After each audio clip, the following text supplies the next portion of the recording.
Vamos entrar agora na segunda aula da terceira parte dessa visão geral, desse pequeno panorama da filosofia que a gente está fazendo. E a segunda aula é sobre a alma.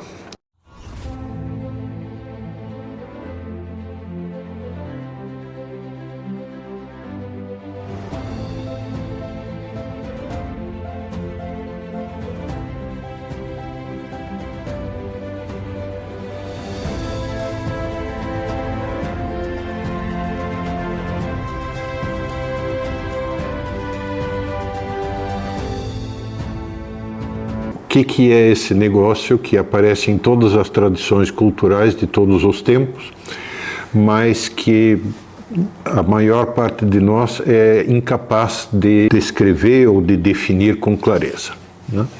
Então vamos tentar responder inicialmente à pergunta: o que é a alma? Uma coisa que reparamos é que os seres humanos, desde que existem, enterram os seus mortos. E não só enterram de qualquer jeito, né? Claramente não é simplesmente remover o cadáver de perto das pessoas vivas, de maneira que o cheiro da decomposição não afaste ou não incomode as pessoas próximas. Pelo contrário, na nossa tradição, o morto é vestido com terno de forma que fique mais elegante possível, né? E como vocês veem nessa foto, a mesma coisa acontecia nas culturas paleolíticas, 21.500 anos atrás, na grota de Arene Cândide, se enterrou esse rapaz que foi chamado de o príncipe, né?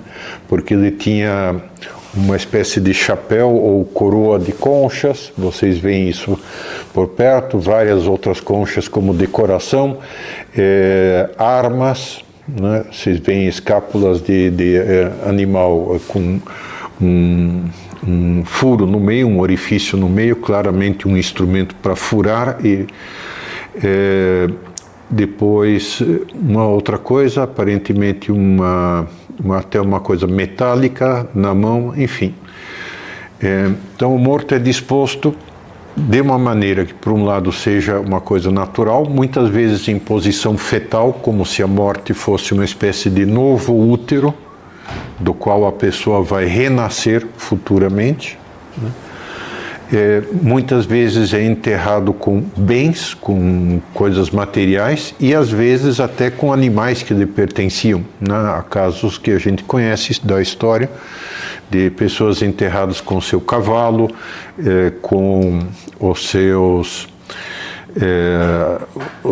cachorros, até um gato em um caso, né? E pitorescamente, na ilha de Paquetá, na Baía do Rio de Janeiro, existe um cemitério de aves domésticas, né? Tem lá o lugar onde o pessoal enterra a sua galinha de estimação, o seu pombo, etc. e tal. Ou seja, enterramos os mortos e, se acrescentamos coisas a eles, é uma espécie de sinal de que a pessoa continua a viver e vai continuar a ter necessidade desses bens, né? Desses bens que são colocados no túmulo. Aliás, muitas vezes as pessoas são enterradas com comida, né? Dá para ver por exemplo, um osso do pernil enterrado junto com a pessoa, né? Claramente o pernil inteiro tinha sido enterrado junto, né? Na cultura egípcia, encontramos fundamentalmente a ideia de que o ser humano tem 4 almas, uma das quais é a alma propriamente espiritual, né? As outras 3 correspondem mais ou menos aquilo que Aristóteles distingue como se fossem níveis da alma humana, isto é, um nível vegetativo, um nível biológico, animal, né? E um nível espiritual. Então, o Ba corresponde ao nível espiritual, né? Nessa imagem vocês veem uma cópia de uma imagem de um papiro, né, em que o Ba voa sobre a múmia do morto e tem um anel na mão, né? Esse anel tem o símbolo Shen, promessa de eternidade, né? Ou seja, quer dizer, há uma noção, uma maneira um pouco florida de dizer que a alma é espiritual e eterna. A alma é imaterial e por isso mesmo eterna, né? Depois, bom, aqui tem um monumento funerário, né, de uma menina grega com os seus pombos de estimação, né? Aqui uma imagem do Festival dos Mortos, que na China tem uma celebração muito especial, né? É de um romance chamado O Lótus Dourado, de Xiao Xiaosheng, que foi escrito muito antigamente, provavelmente século XI a XII, e aqui se mostram 2 momentos do rito dos mortos. Essas ilustrações são bem mais recentes, né? Por um lado, o altar dedicado aos mortos. Na casa de todo chinês há um altar dedicado aos ancestrais falecidos, né? E quando morre alguém novo, se acrescenta o nome, etc. e tal, né? Nessa época também, no Dia dos Mortos, né, se põe a flutuar num rio ou num lago.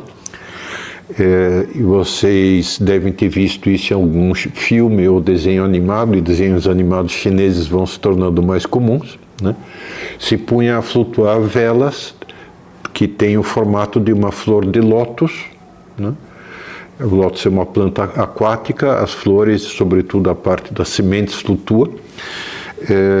Então, se põe a flutuar não uma flor, mas a reprodução de uma flor de lótus em cera e acesa, com a vela acesa, né? E essas luzes têm a finalidade de ajudar as almas dos mortos a reencontrarem o seu caminho de volta para casa. Reparem que há várias coisas que claramente se destacam disso. Primeiro, né, o morto, ou a alma do morto, é considerada como a sua própria personalidade e vinculada à vida dessa pessoa. Segundo, ela necessita de bens, mesmo que seja de maneira simbólica, e continua a usar esses bens. Terceiro, é no mínimo sempiterno, ou seja, tem uma origem, mas não terá fim, né? Quarta, embora muitas vezes na antiguidade não haja uma clara definição, uma distinção clara entre material e imaterial, muitas vezes se pensa nas almas como hoje ainda os supersticiosos e os espíritas e outros esotéricos assemelhados pensam em fantasmas ou espíritos ou coisa assim, espíritos entre várias aspas, né? Ou seja, como uma espécie de constituição de fumacinha ou de uma matéria hiper suave, ou até como se fosse de um gás um pouquinho mais denso, mas de uma maneira ainda pseudomaterial, né? Essa é a ideia, por exemplo, do Epicuro, né? Filósofo grego Epicuro, que manteve essa ideia com relação àquilo que chamava de alma, né? Pensava, digamos assim, falava como gases ou como ar com uma pequena mistura de calor. Aristóteles e Platão, por exemplo, têm uma ideia bastante melhor, né? Platão considera a alma como maximamente semelhante às formas. Vamos lembrar o que foi acho que a segunda ou terceira aula da primeira parte, metafísica. A forma é a estrutura lógica daquela coisa, não é a forma geométrica espacial, né? A forma é a estrutura lógica que faz com que aquela coisa seja aquilo que é. Todos nós percebemos, por exemplo, muitas vezes basta pegarmos uma folha ou pegarmos uma flor e aquilo lá dá a impressão de ser um produto de engenharia, e de uma engenharia finíssima, né, extremamente delicada, ou seja, todas as partes estão devidamente proporcionadas e ajustadas para que aquela coisa possa produzir o seu fim. Mesma coisa numa flor, a gente reconhece se tem um mínimo de conhecimento de botânica ou de capacidade de observação, mesma coisa num inseto, mesma coisa em todas as coisas. Então, isso é a forma no sentido platônico, a estrutura lógica que faz com que aquela coisa seja o que é, né? E Aristóteles, então, Platão considera a alma como maximamente semelhante às formas eternas e imutáveis e o corpo às coisas que vemos, né? Por que formas eternas e imutáveis? Pensem num projeto de engenharia. Quando é que um projeto de engenharia vai desaparecer? Se ele estiver escrito, se ele estiver posto num computador, uma determinada ideia, por exemplo, a ideia de alavanca, ela deixa de existir em algum momento? A ideia de alavanca deixa de existir no momento em que ninguém mais saiba o que é uma alavanca? Não, a ideia de alavanca não tem nenhum processo erosivo que a destrua. A ideia é eterna, né? Ou pelo menos sempiterna. Pode ter tido uma origem, mas não terá fim.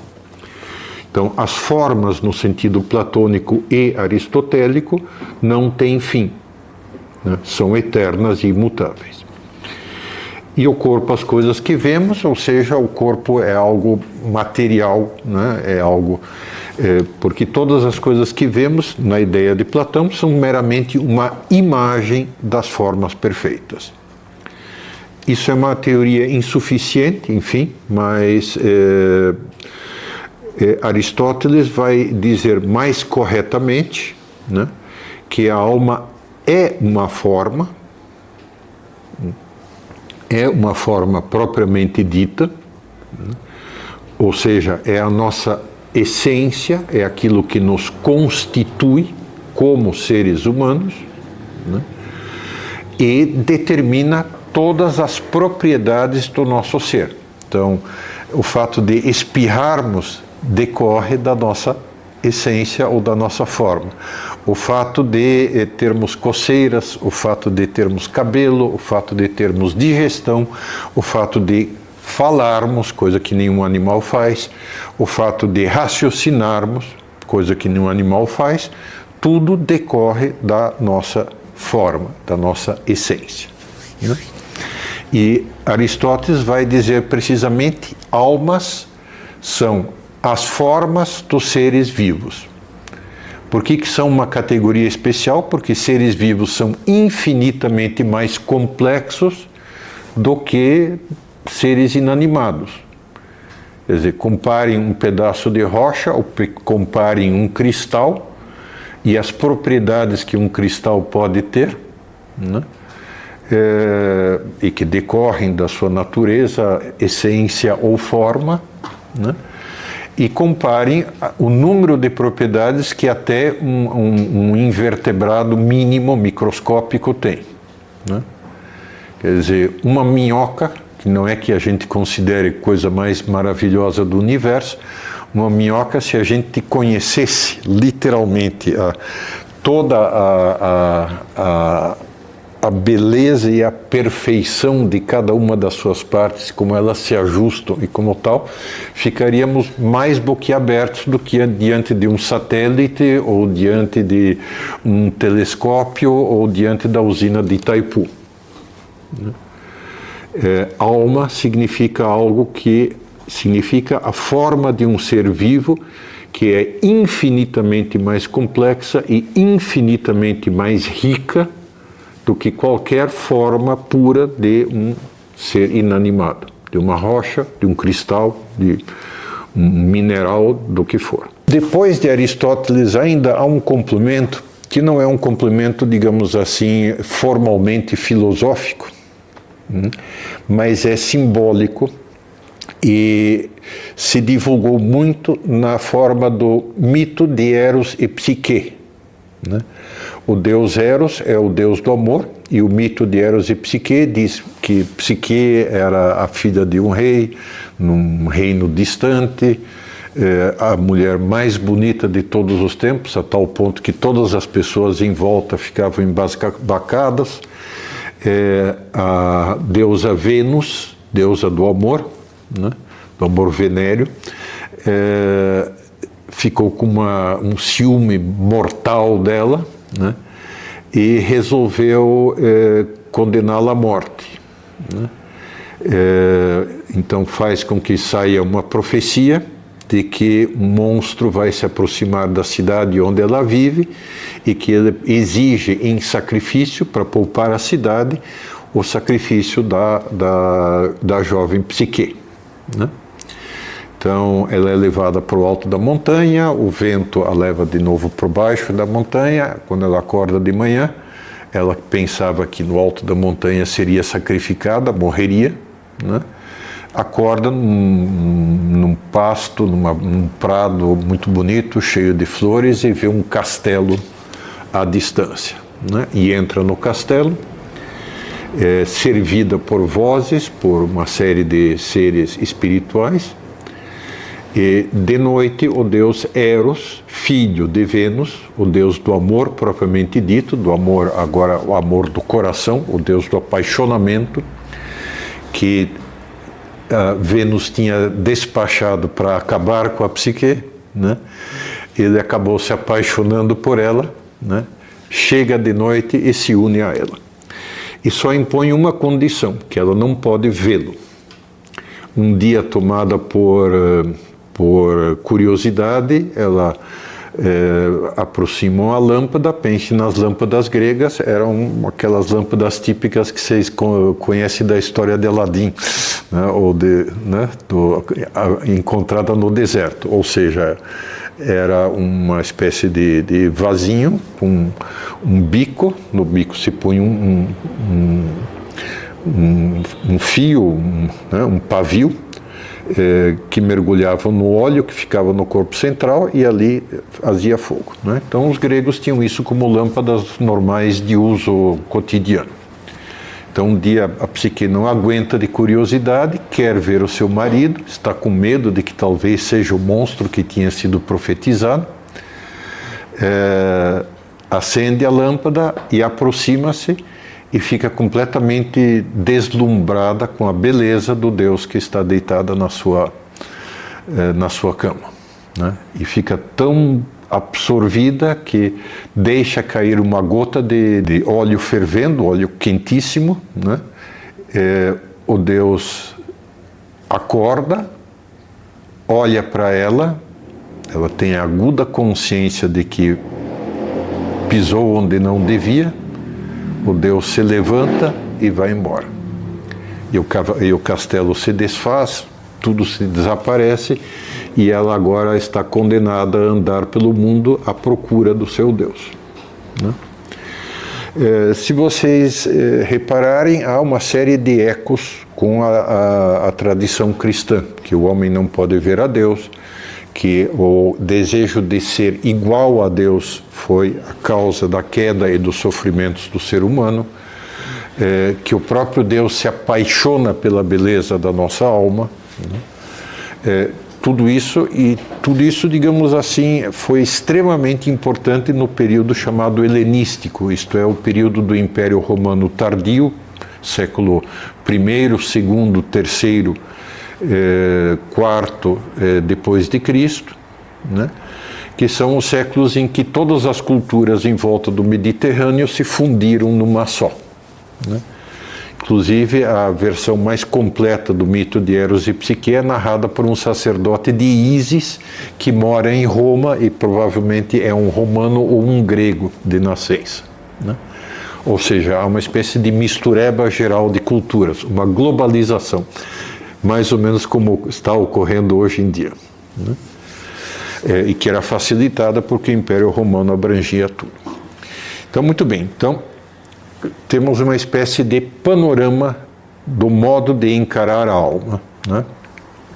A alma como algo que a gente percebe, mas tem dificuldade de descrever, uma descrição mais aperfeiçoada de Platão e Aristóteles, a forma do ser vivo e a forma que é responsável pela vida do ser vivo, pela vida do vivente, e a alma humana, né, como aquilo que atrai a Deus, aquilo pelo que Deus perde a sua cabeça e que pela própria culpa tem que procurar a Deus às cegas, sem conseguir enxergá-lo. Depois o mito acaba bem, vem uma série de circunstâncias, mas eu não vou contar aqui para obrigar vocês a lerem o mito de Eros e Psique no livro O Asno de Ouro, de Apuleio, né, um dos autores da Antiguidade. Aqui vocês veem, no anterior, vocês viam uma imagem de duas psiques, duas almas, atreladas a um carro da antiguidade, carro puxado por cavalos, e o auriga, né, o condutor do carro, é o deus Eros. Isso também tem uma realidade psicológica muito verdadeira, que aquilo que move a alma é o amor. Aquilo que, de certa forma, transcende toda a materialidade e que nos leva a transcender a materialidade é justamente a nossa alma enquanto está enamorada de Deus. Se vocês repararem, aqui é o Eros beijando Psique, né? Já no final do mito, quando os dois se casam nos céus. Se vocês repararem, a Psique, a alma, é sempre representada com asas de borboleta, não com asas de ave. Asas de ave são próprias dos deuses gregos, né? E mais tarde passarão para a representação, para a tradição artística cristã, como as asas próprias dos anjos. Mas as asas das almas são asas de borboleta, né? Que é também um indício da finura, da espiritualidade do ser. E, quer dizer, a palavra psique, em grego, vale para designar borboleta, sopro, vento, espírito e alma. Todo esse conjunto é designado com a palavra psique. Atualmente está aparecendo no YouTube e em vários lugares da internet uma transliteração de psique como suque, S-U-C-Q-U-E, mas a transliteração tradicional em português é psique. Então não faz sentido tentar inventar uma nova baseada na incapacidade dos americanos anglófonos de pronunciarem a palavra grega psique, né? Muito bem. Como vocês veem, o budismo também tem essa ideia. Na tradição budista, né, a alma tem que passar, nos budismos populares principalmente, a alma tem que passar por 10 juízes, cada um dos quais julga algo muito parecido ao que no Ocidente chamaríamos pecados capitais, né? Um juiz especializado para o orgulho, um juiz especializado para a inveja, um juiz especializado para luxúria, um juiz especializado para gula e assim por diante. Então a alma passa por 10 juízos. Outro aspecto, né? Quer dizer que a alma, pela sua natureza, tem uma obrigatoriedade para com o divino, né? Que por esse drama inicial, pela sua curiosidade, que a afastou de Deus, pelo pecado original, que a expulsou da presença de Deus, né? A alma precisa agora viver de determinada maneira para conseguir reconquistar o favor do Deus. Essa é a ideia que está do fundo e que também é absolutamente universal. É impressionante como o mito da queda ou do afastamento ou da destruição originária É um dos mitos que aparece e reaparece em quase todos os povos universalmente, e sempre colocado perto dos mitos de origem, né? O mito do dilúvio como castigo dessa situação de pecado também é quase universal. Os romanos têm né, uma infinidade de povos que você diz, mas de onde vem isso? Né? Enfim, é uma das coisas mais comuns, né? Muito bem, vamos examinar um pouco melhor o que diz Aristóteles, né? Para Aristóteles, a alma é, primeiro, a forma do vivente, né? A forma do ser vivo, isto é, a estrutura lógica que estrutura o ser vivo e lhe permite ser vivo. Portanto, é princípio de vida, né? E vida, como nós tínhamos visto na aula passada, é a capacidade de autodesenvolvimento, de automodificação, né? Tanto espacial, tanto quanto ao longo do tempo, quanto desenvolvimento, amadurecimento, quanto, né, os diversos tipos de modificações pelas quais nós passamos. A vida é a capacidade de automodificação e uma forma, uma essência capaz de coordenar toda essa automodificação tem que ser ainda mais complexa. Por isso, a alma é princípio de vida. Isso significa o seguinte: Aristóteles enxerga clarissimamente que nós somos animais. Aliás, indiretamente remonta a ele, quer dizer, a definição que ele deu de ser humano, em geral a gente pensa que é animal racional. Não é verdade, não foi Aristóteles que deu essa definição. Essa definição apareceu em algum momento na tradição aristotélica, entre os discípulos de Aristóteles, mas não no próprio, né? A única definição que Aristóteles dá do ser humano é bípede in plume, ou seja, um animal que anda sobre duas patas, mas, ao contrário das galinhas e outras aves, anda sobre, não tem penas, é implume. Isso significa que o ser humano tem que ser simultaneamente, como bom animal que é, né, tem que ser material, e que essa matéria está estruturada de maneira a poder ser viva, né? Ou seja, o que isso significa? Que a matéria é moldada pela forma. Não é que são duas realidades separáveis. Aqui está a forma, o plano, e aqui está... Não. Quer dizer, neste isqueiro, né, existe evidentemente um plano que estrutura todas as peças, as partes desse isqueiro, a carga, o bojo que contém a carga, a pedrinha que provoca a chama, a manivela aqui que solta o gás e assim por diante, né? Todas as partes desse isqueiro, você não distingue o plano das próprias partes. O plano está nas partes, está estruturado nelas, né? Ele molda as partes. Então, na visão aristotélica, e me parece universalmente aclamada a compreensão mais profunda da alma, a alma não é algo separável do ser humano, a alma estrutura o ser humano como um todo. A alma estrutura o corpo, ou seja, ao contrário do que se vê nos filmes de animação,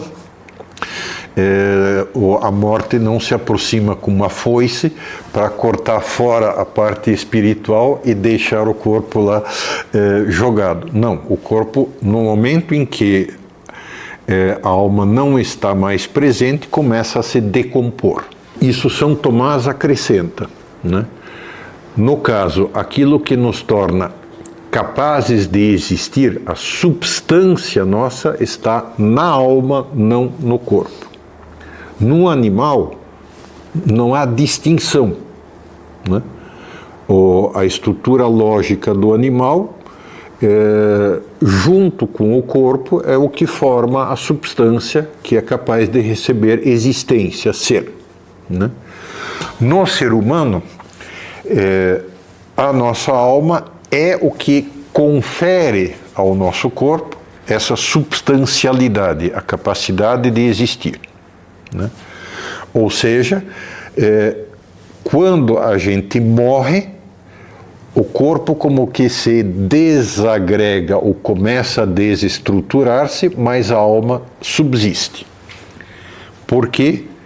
Porque ela é espiritual, e o espiritual, dirá Aristóteles, é mais perfeito e mais perene do que o material, né? O que mais propriamente nos caracteriza é precisamente a espiritualidade da nossa alma, e não a nossa materialidade, né?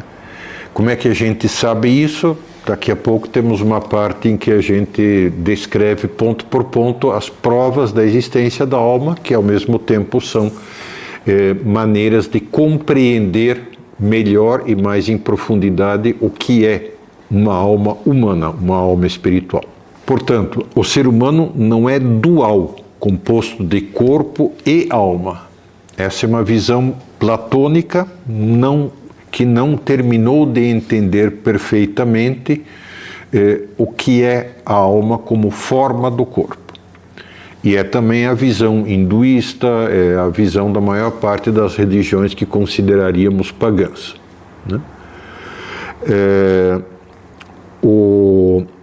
A alma propriamente espiritual é tal como Aristóteles a descreve, é potencialmente separável do corpo, mas você não a localiza em algum ponto concreto do corpo, né? Não é como pensará o Descartes mais tarde, não é uma espécie de coisa que fica pairando acima de você, uma res cogitans, uma coisa pensante, e que está ligada por uma glândula, né, ao seu corpo, e que só pode agir sobre o corpo, né, como se você tivesse um fantasminha voando por cima de você, né? Não é isso, né? A alma é a tua estrutura, só que é uma estrutura com existência, com a potencialidade de existência separada própria. Isso é formulado melhor por São Tomás, né, que diz: a alma, ao mesmo tempo em que é forma do vivente, é uma substância imaterial. O que isso significa espiritual? Espiritual significa primariamente imaterial, isto é, existe, tem a propriedade de não deixar de existir nunca, né? Porque não tem nada que possa gastar-se nela. É, se quiserem, uma pura ideia, mais exatamente, uma ideia é uma forma também, né? Um conceito, estrito sensu, é uma forma, só que conhecida, não real em si, né? Mas é um ser em si com a potencialidade de separar-se do corpo.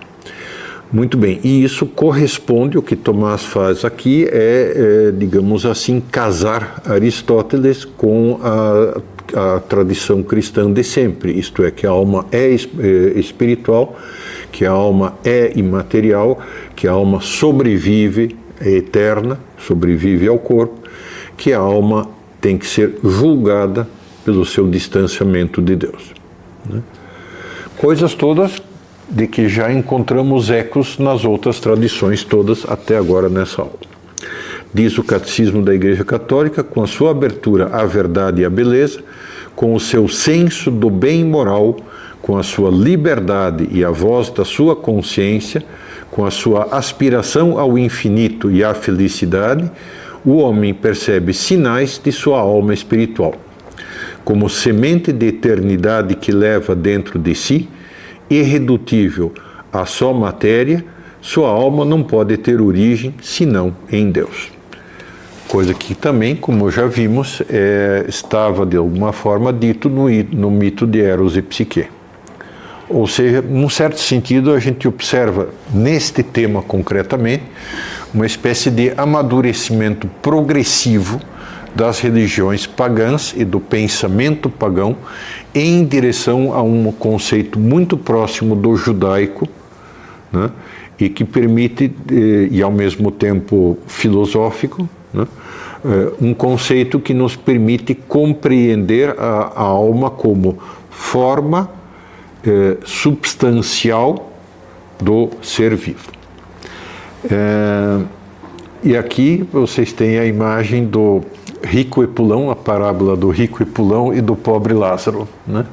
Em cima está Lázaro no seio de Abraão, este senhor sentado em cima dos anjos e com um manto vermelho é Abraão. Lázaro está junto dele e embaixo, no poço, torturado pelos demônios, está a alma do rico e pulão, que desprezou o pobre Lázaro em vida e que agora lhe pede pelo menos uma gota de água, né? Como vocês conhecerão já. Ou seja, o tema da alma aparece e reaparece. Geralmente na pintura a alma tem o rosto da pessoa que ela representa. No caso aqui, vocês têm uma pintura indiana, em que vocês têm frente a frente Brahma, que o hinduísmo é um panteísmo parcial, né? Quer dizer, há em última análise um Deus único, mas um Deus único que como que gera ou emana ou projeta imagens de si mesmo que são os outros deuses, né? Então, em última análise, em geral, o Deus central, aquele que dá origem ao mundo, é Brahma. Então, vocês têm frente a frente Brahma, né? Já com o aspecto de um homem velho, e diante dele Atman, em Hindi, o nome da alma, em sânscrito, na verdade, né? E Atman é o rosto, mesmo rosto do Brahma, só que é um rosto jovem, né? Ambos são iguais, olham um para o outro como num espelho, só que um é jovem, a alma, e o outro é atemporal, eterno, Deus, né? Muito bem. Descartes, na modernidade, tem essa visão do ser humano. Descartes parte da seguinte ideia, quer dizer, se eu duvidar de tudo, do que eu posso ter certeza, né? Qual é a única coisa de que eu posso ter certeza? De que eu duvido. Se eu duvido, o que eu estou fazendo? Penso. Se eu penso, tem que haver alguém que pense, portanto eu existo, né? Ou seja, Descartes descobriu a alma como o eu pensante. Como é que ele vai desse eu pensante ao corpo, né? Aí ele tem que fazer uns malabarismos muito pouco honestos filosoficamente para conseguir provar que o corpo existe, né? E é desonesto, em última análise, na verdade, ele não prova que o corpo existe. E como é a conexão, então a alma é como se fosse uma espécie de mão que fica acima de você e que fica manipulando o seu corpo, né? Como se fosse um marionete, como vocês veem nessa imagem, né? Como se fosse um fantoche.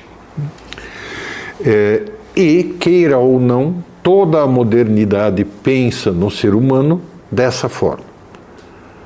Pode depois dizer, não, a alma não existe porque eu não consigo vê-la, enxergá-la, tocá-la, etc e tal, não tem tal, essa é a versão inglesa do assunto, né? Mas basicamente está pensando nessa mão que manipula a marionete. Então, é um marionete que anda por si próprio. Curiosamente, um marionete que anda por si próprio, sem ter um centro, um núcleo, um eu central e pensante, né? É um composto de cérebro, várias partes, sistema nervoso vasto e complexo, órgãos sensoriais, etc. e tal. É uma barafunda de coisas que, como um marionete, é uma barafunda, um monte de partes desconexas, né? E a teoria, a modernidade em geral, tende a pensar no ser humano como um marionete da alma. Então, o que importa no ser humano é essa alma, o corpo pouca importância tem. Isso vocês veem, por exemplo, no pessoal hoje que acha que pode se transformar em qualquer coisa, gato, cachorro, lagarto, etc. e tal. Fazem cirurgias, implantes, etc. e tal. Isto e aquilo, fazem tatuagens, mas não se transformam em nada, exceto seres humanos. Muito bem. Então, a vertente cartesiana racionalista diz que o importante é o eu pensante, o res cogitans, o eu, a mente, né? Outro termo que dão para isso. E o corpo é apenas um marionete com o qual eu posso fazer o que eu bem entender. Eu posso manipulá-lo da forma que eu bem entender, que tudo vai dar certo. Basta que eu queira que tudo se ajusta, ele se ajusta, né? Normalmente não é assim, como bem sabemos. E a vertente inglesa, o pragmática, que diz, não, corta fora esse negócio que a gente não vê, né? A mão, e fica só com marionete. E aí, diante disso, quer dizer, a modernidade começou uma espécie de alteração no dicionário. Então está proibido, se você é cientista, psicólogo, psiquiatra, neurologista, neurocirurgião, neurofisiólogo e blá, e blá, e blá, todas as variações dessas especialidades, né? É proibido falar em alma. Em vez disso, você tem que falar em cérebro, né? Em vez disso, tem que falar em mente. Em vez disso, você tem que falar em consciência. Em vez disso, você tem que falar em self. Em vez disso, você tem que falar em ego, se você for freudiano. Em vez disso, você tem que falar de psique, também pronunciado errado. Não é psique, é sim psique que dizem. Personalidade, interioridade, identidade, tudo termos que poderiam encontrar o seu centro na velha, boa e tradicional alma, mas que, digamos, como está banida a alma, são termos que têm uma espécie de flutuância, flutuam em torno de um determinado sentido que, novamente, não conseguimos descrever muito bem. Ou seja, a ciência moderna chegou praticamente no mesmo nível daqueles homens das cavernas que enterraram o príncipe da primeira imagem que nós vimos, né? Não sabemos direito o que é esse troço, né? Então a gente dá um monte de nomes, todos eles são insuficientes, todos eles levam a paradoxos, mas está proibido dizer o único termo que lhes daria unidade e clareza de significação.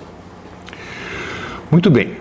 Interessante, nessa imagem vocês veem o jardim renascentista típico, né?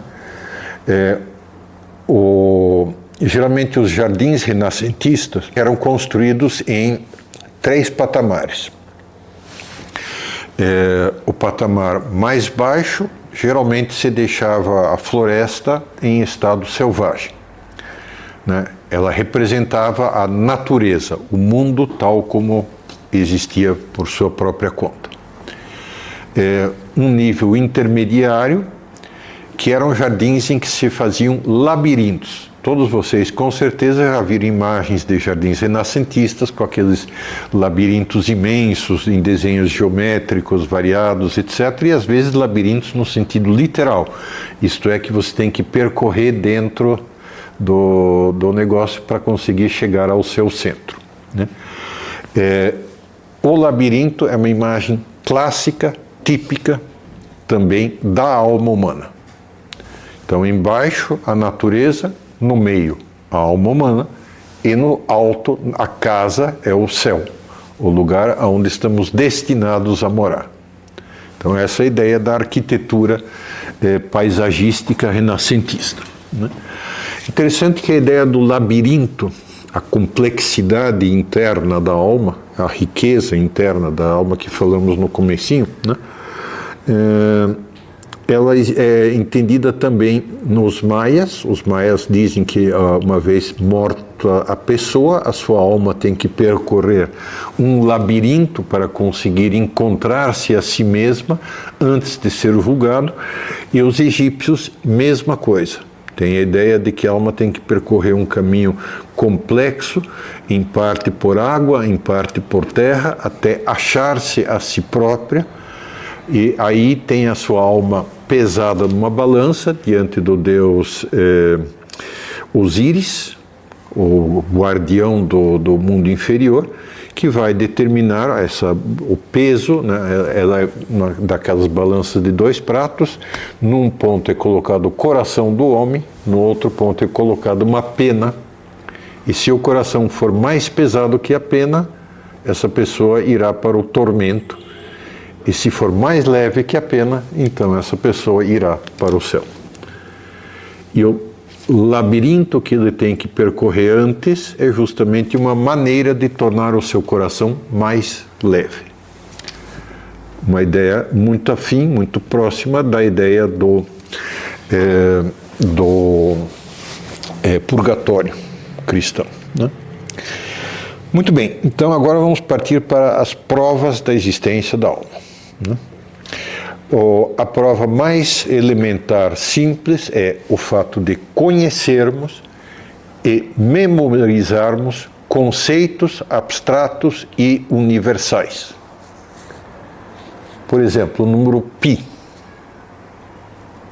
Você viu o número π andando por aí alguma vez? Cruzou com ele na rua? Trombou com ele no metrô? O número π, evidentemente, é um número. Algo abstrato, algo universal. Tem essa existência das coisas imateriais, a existência das formas, é uma forma, na verdade, cada número é uma forma, né? O número π não depende de ser conhecido, o número π será o número π se houver seres humanos sobre a Terra para conhecê-lo, e continuará, era o número π quando havia apenas brontossauros e tiranossauros passeando por aí, e continuará a existir no dia em que o Sol se apagar, né? Caso o Sol se apague. Enfim, né? Então, é uma realidade absolutamente curiosa, né? Que tamanho tem o número π, que cor, forma, etc. e tal? Nenhuma. Ele é uma pura estrutura lógica. E essa estrutura lógica, o número π, inclusive, não é a letra π com a qual representamos o número π, né? Nem tampouco como é que é o círculo dividido pelo raio, se eu bem me lembro, ou dividido pelo diâmetro, agora não lembro, acho que é o raio. Muito bem, né? Então, ok, mas o que é um círculo dividido pelo raio? Sempre dá o número 3,14, 16, etc, não sei mais quantos. É uma relação, é uma proporção,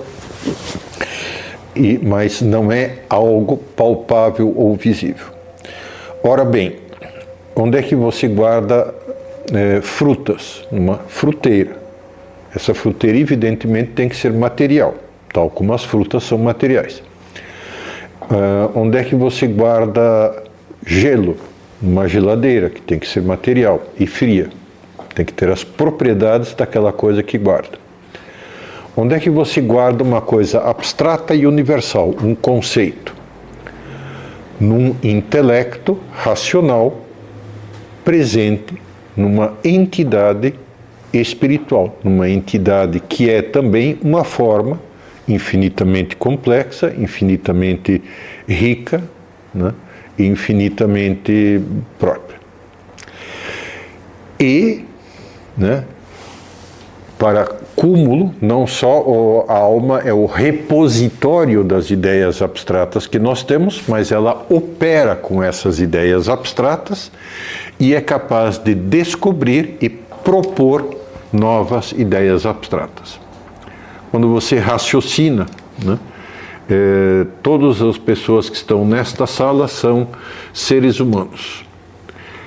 Todos os seres humanos vão morrer. Portanto, filhos, lamento, todos vocês vão morrer. O que é isto aqui? Né? Isto é um raciocínio. Eu passei de uma afirmação para uma outra afirmação através de alguns passos intermediários. Nada disto é material. Portanto, eu preciso ter algo capaz de realizar essas operações.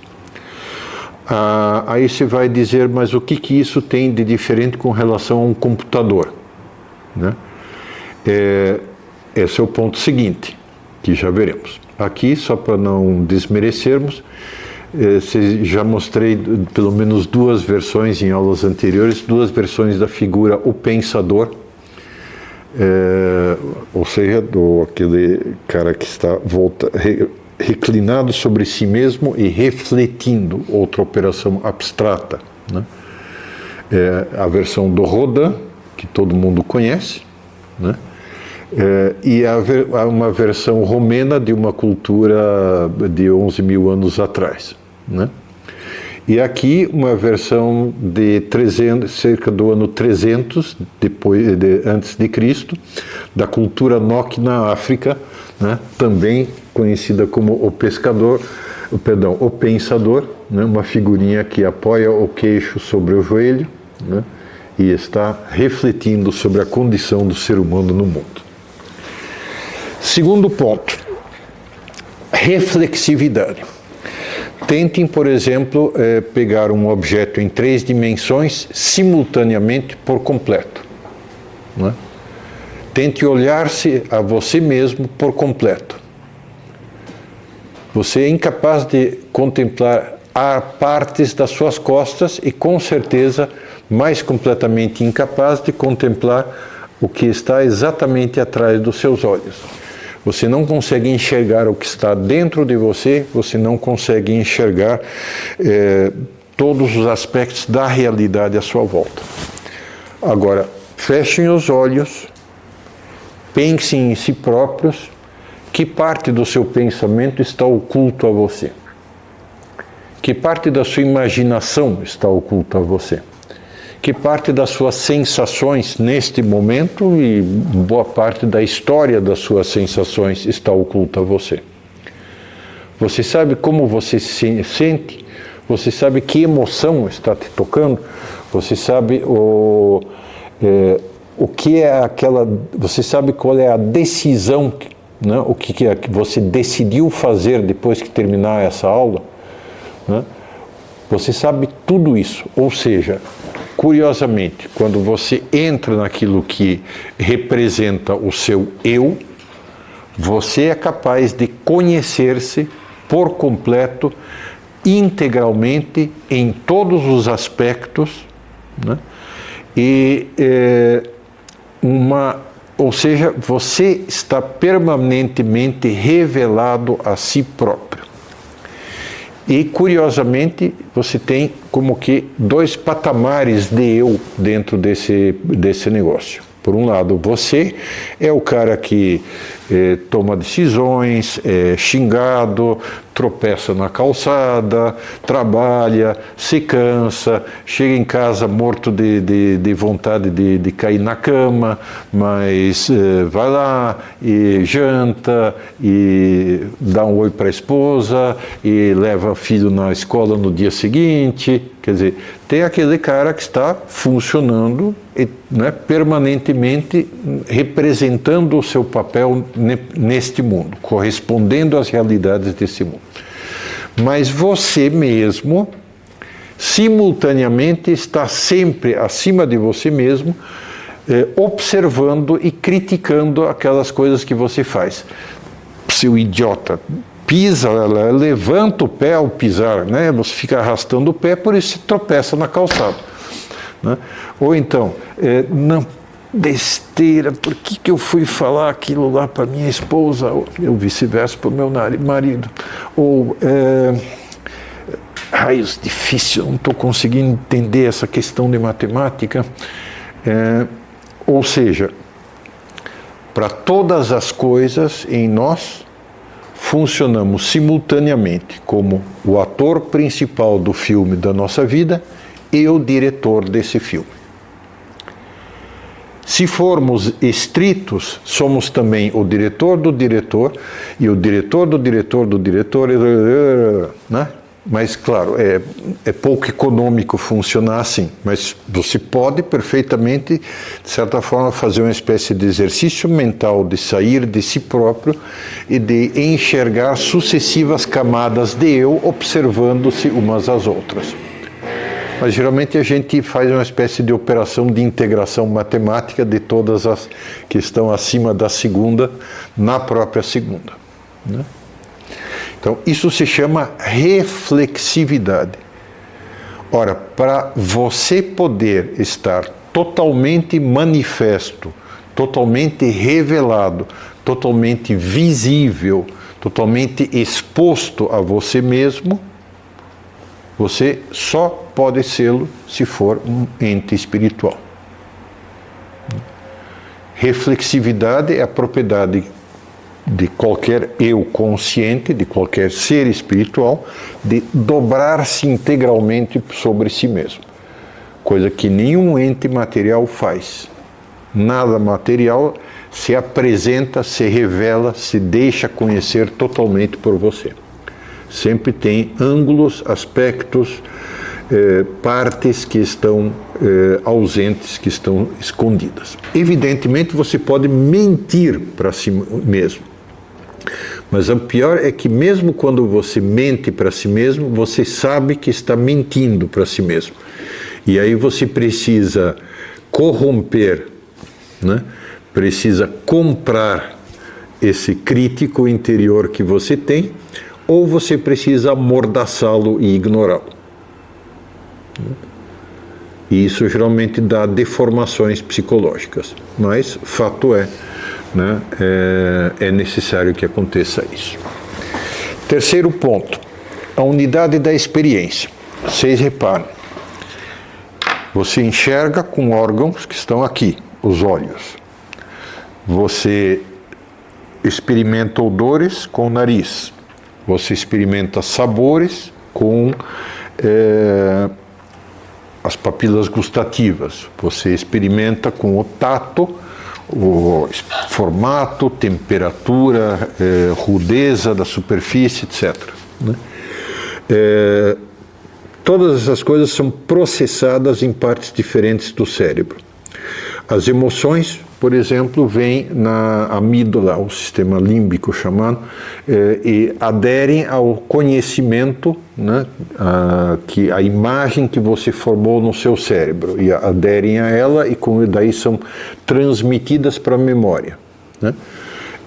Depois, você tem um monte de processos que são disjuntos, que tem uma união em momentos muito diferentes, um cruzamento em momentos muito diferentes no cérebro, e, no entanto, né, você não tem uma espécie de experiência separada. Ah, não, eu vi uma laranja. Aí depois, sem conectar com a imagem que eu vi, eu cheirei uma laranja. E depois eu senti o sabor e o suco de uma laranja. E senti a casca da laranja. E senti o cabinho da laranja, ou aquela estrelinha que fica lá numa das pontas. Né? Não são coisas disjuntas, estão todas unidas numa coisa única, num processo permanente único, em que eu conheço, eu sinto, eu avalio, eu quero, eu faço, e fazer significa que eu conheço o que eu faço, isso, né? Ou seja, há uma unidade, um eu unitário dentro desse troço, né? E que você pode chamar de mente, ou pode chamar de ego, ou pode chamar de self, né? Mas que pressupõe alguém para ser um ego, alguém para ser um self, alguém que seja a origem, que realiza as operações da mente. Né? Ou seja, quer dizer, a unidade da experiência implica que nós temos uma espécie de uma faculdade de entender, de recordar, de sentir e de querer. São Tomás de Aquino é quem diz isso, ou sentir fui eu que acrescentei. Né? Uma só faculdade que é a que processa todos os aspectos da nossa vida, mesmo que eles sejam processados em partes muito disjuntas da nossa biologia. Então, outra prova clássica da espiritualidade da alma. né? A permanência do eu. Aqui vocês têm uma série de imagens do Rembrandt em diversos momentos da vida, né?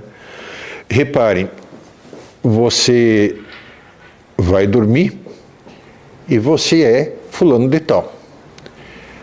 E 8 horas depois, ou 9, ou 12, você acorda e você é o mesmo fulano de tal.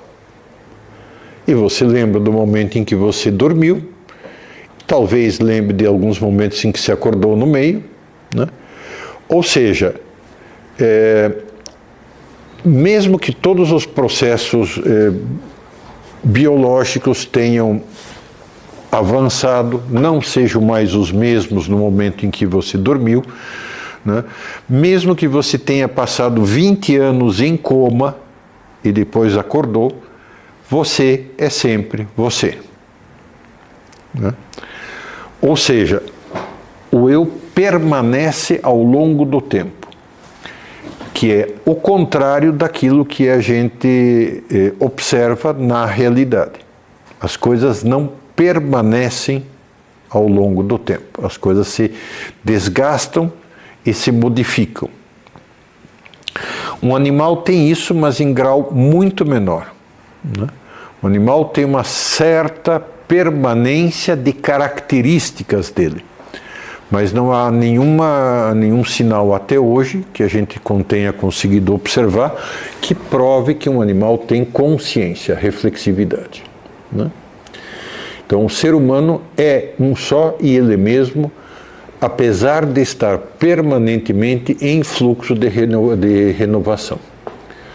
Você hoje provavelmente não tem mais nenhum dos átomos com os quais você nasceu. Muito provavelmente quase todos foram substituídos. A permanência do eu é outra prova. E a liberdade, outra prova central, né? Por mais que haja teorias filosóficas que querem nos provar que não existe liberdade, né? Temos a consciência interna permanente de que nós somos a fonte das nossas próprias decisões. Nós é que definimos o que nós queremos, nós é que definimos o que nós fazemos. E sempre que fazemos alguma coisa, temos a clara consciência de que poderíamos perfeitamente não ter feito aquilo lá. Mesmo quando nos sentimos impulsionados com toda a força a agir de determinada forma, por exemplo, com um ataque de raiva, ou de medo, né, ou de atração sexual, mesmo que nos sintamos impelidos, sabemos que podemos resistir, ou pelo menos condenar aqueles atos em nós, né? Temos um centro que diz, espera aí, eu poderia ter resistido a isso, eu poderia ter manejado isso, eu poderia ter administrado isso, eu poderia ter cortado na raiz, né?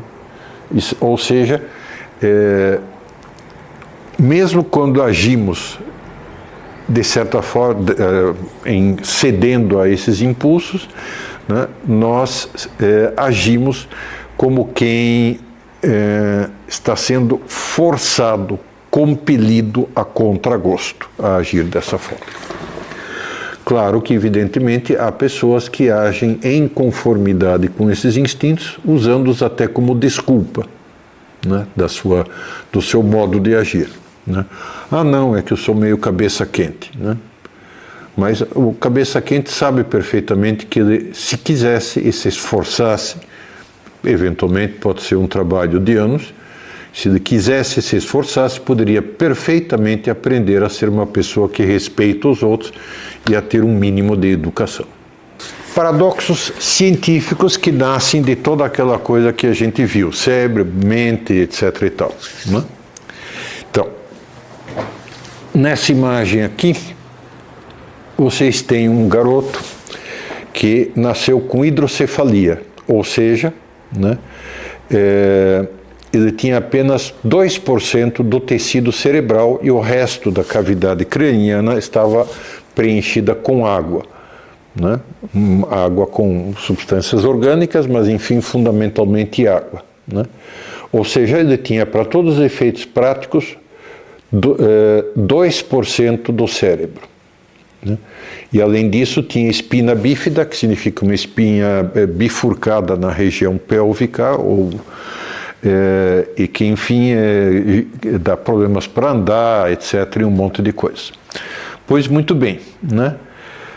Se o que nos regesse fosse o cérebro, e apenas o cérebro, como é que um cérebro com 2% permite que a pessoa, aos 3 anos de idade, desenvolva 80% da sua capacidade de agir, de falar, de fazer movimentos, de controle dos próprios movimentos, enfim, né? Funciona em quase todas as coisas, quase como uma pessoa normal. E há N outros casos na literatura médica, né? Assemelhados a isso. Se o cérebro fosse a fonte da nossa vitalidade, da nossa personalidade, né, não se entende que pacientes com hidrocefalia tão avançada possam ter tamanho domínio do seu desenvolvimento. Né? Depois, lucidez terminal em alguns pacientes com Alzheimer, que às vezes 48 horas, às vezes pouco antes da morte, de repente acordam e são capazes de falar com em velocidade normal, lembram das pessoas, têm às vezes, quando é possível, chamar os parentes para próximo da pessoa, do doente, do moribundo, né? Ele consegue se despedir deles, etc. e tal. Um fenômeno muito parecido, a chamada síndrome de Lázaro, que ocorre às vezes em pacientes que estão em estado vegetativo há muitos anos e em determinado momento acordam e têm também como se fosse pleno domínio do seu funcionamento. Aqui vocês têm outra imagem, um policial americano foi ferido na cabeça por um criminoso, permaneceu em estado vegetativo 8 anos, né? E depois, pouco antes de morrer, emergiu do coma, né? Conversou com total lucidez com os familiares durante um dia inteiro. Dia seguinte falava com monossílabos e no terceiro dia voltou ao estado vegetativo e morreu. Depois, as chamadas experiências de quase morte. Não são excessivamente boas do ponto de vista científico, porque não ocorrem com todos os pacientes e não é possível observá-las independentemente da pessoa, são subjetivas necessariamente. Mas muitas vezes há casos muito curiosos, por exemplo, uma pessoa que relata que perdeu a consciência por alguma razão, né? Sentiu-se sair do próprio corpo e parar sobre ele, né, como vocês veem nessa imagem aqui, e como muito semelhante, diga-se de passagem, àquela do Ba, da alma pairando sobre a múmia, né?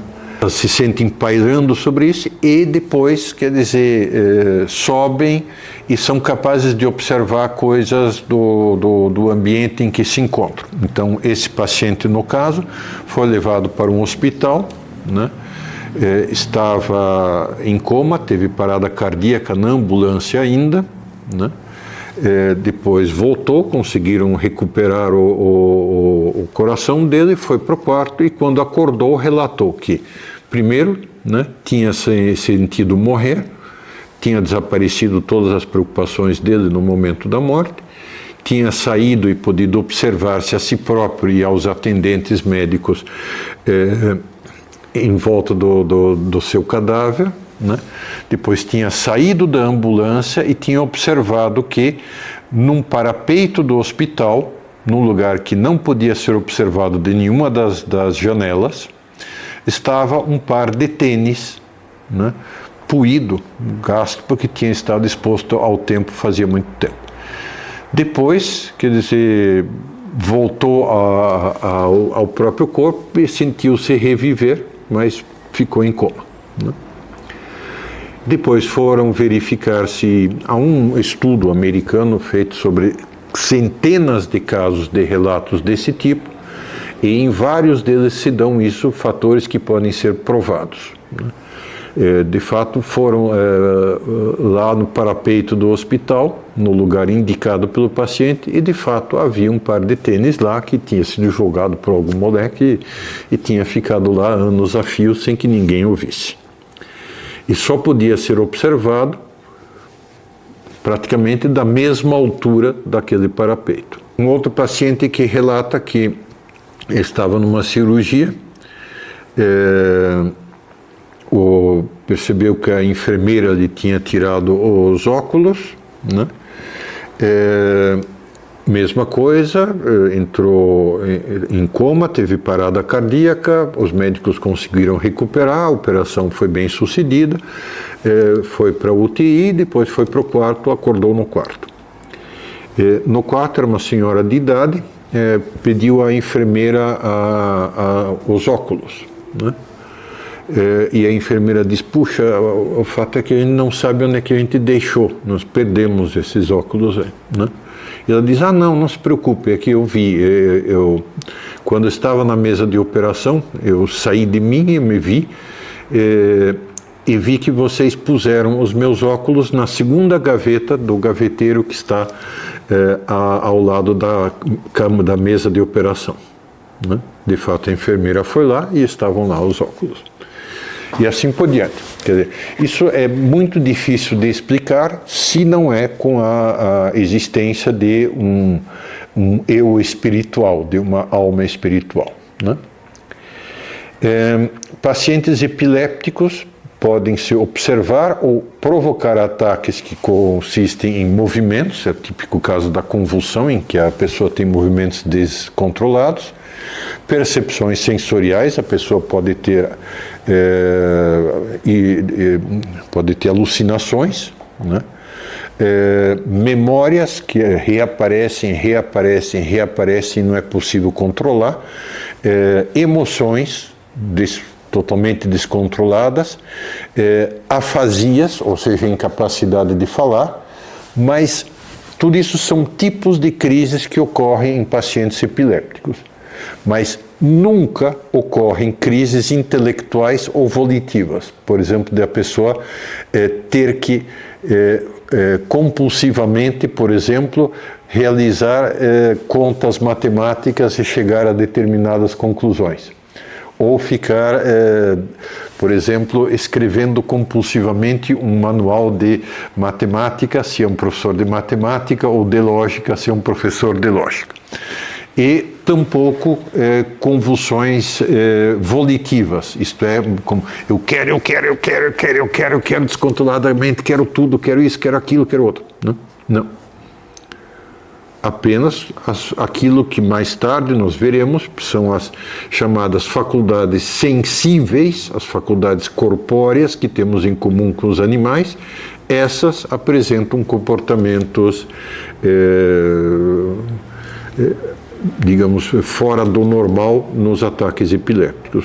Não a razão, não a vontade livre. Depois, para o pensamento propriamente abstrato, você não consegue medi-lo por atividade cerebral, com o RMS, etc. e tal, né? Pensamento abstrato propriamente dito, não. Fala, linguagem, raciocínio transformado em discurso, isso sim, se pode perceber. Mas raciocínio abstrato, não. Pacientes que passaram por uma operação de desconexão do cérebro ou de partes do cérebro, né? Eles podem apresentar funções motoras, ou seja, movimentos musculares desconexos, né? Um caso típico é lobotomia, por exemplo, né? Ou separação de outras partes do cérebro, né? Então pode ter disfunção motora, pode ter disfunção de percepção, né? Mas nunca tem disfunções intelectuais nem de consciência, isto é, nunca tem a consciência de ser duas pessoas diferentes, por exemplo, ao mesmo tempo. E tudo isso deveria acontecer se o cérebro fosse quem gera o pensamento abstrato, se o cérebro fosse quem toma decisões livres, se o cérebro fosse quem faz todas essas coisas. Processos que emoções ou desejos podem ser observados como atividade neuronal, mas a decisão de não realizar a ação desejada não corresponde a nenhum processo neuronal. Ou seja, você põe na frente do paciente uma barra de chocolate, ele está lá conectado ao aparelho, você vê que há um estímulo e há uma determinada região do cérebro que fica ativada com o desejo de comer aquele chocolate. Mas se o cara decide não comer aquele chocolate, não há nenhuma alteração nas partes que estão lá. O desejo continua lá, a decisão de não comer o chocolate não está lá, não é visível, né?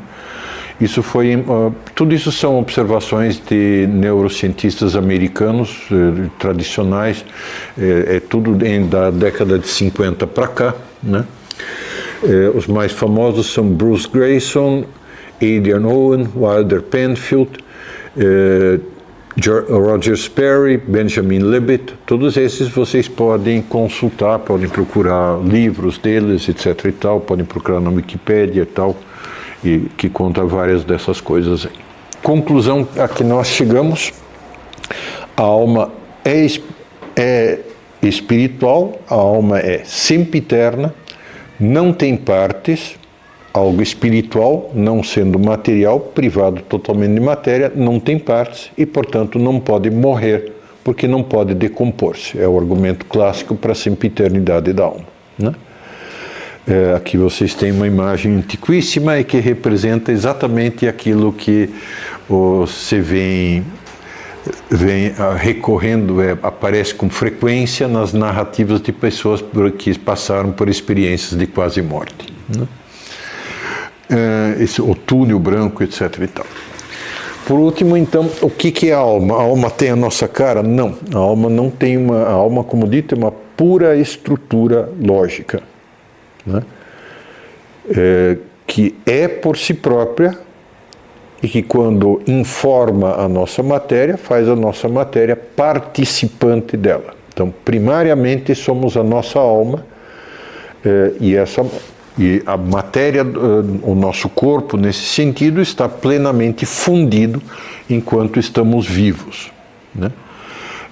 E esse, em princípio, isso também é o que diz o cristianismo, e é exatamente o que a gente via naqueles mortos que foram enterrados como se fosse esperando um novo nascimento ou esperando que pudessem usar aquelas coisas que foram deixadas com eles no túmulo, né?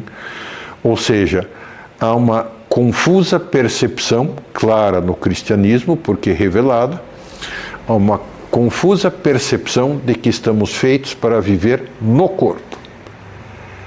Ou seja, a finalidade da alma não é, né, depois de um tempo de prova, entre aspas, no corpo, neste mundo, né, subir ao céu e lá passar a eternidade feliz com Deus e entre os anjos e entre todos os outros seres não espirituais. Não. A alma está feita para informar este corpo. Minha alma está feita para informar este corpo. A alma de cada um de vocês está feita para informar o seu corpo, né? E está incompleta enquanto não está unida à matéria. Por essa razão, muitas culturas, e o cristianismo, por razão de revelação, crê na ressurreição dos mortos no fim do tempo. Essa imagem islâmica, né, não mostra a ressurreição, mas mostra de uma maneira curiosa e interessante como uma alma pode ser diferente daquilo que nós normalmente imaginaríamos, né? Aqui a alma do profeta Maomé está representada como um disco, né? E um disco com uma série de decorações e estruturas internas. Isso aparece também num neoplatônico renascentista, que aliás foi queimado na fogueira por heresia, e ocorre também por exemplo, nesse disco num tapete persa do século XVI, por exemplo. Quer dizer, a alma muitas vezes é descrita ou assemelhada, analogizada com uma estrutura geométrica, para representar mais perfeitamente aquilo que é uma forma lógica estruturante. Bom, muito obrigado e até a próxima aula.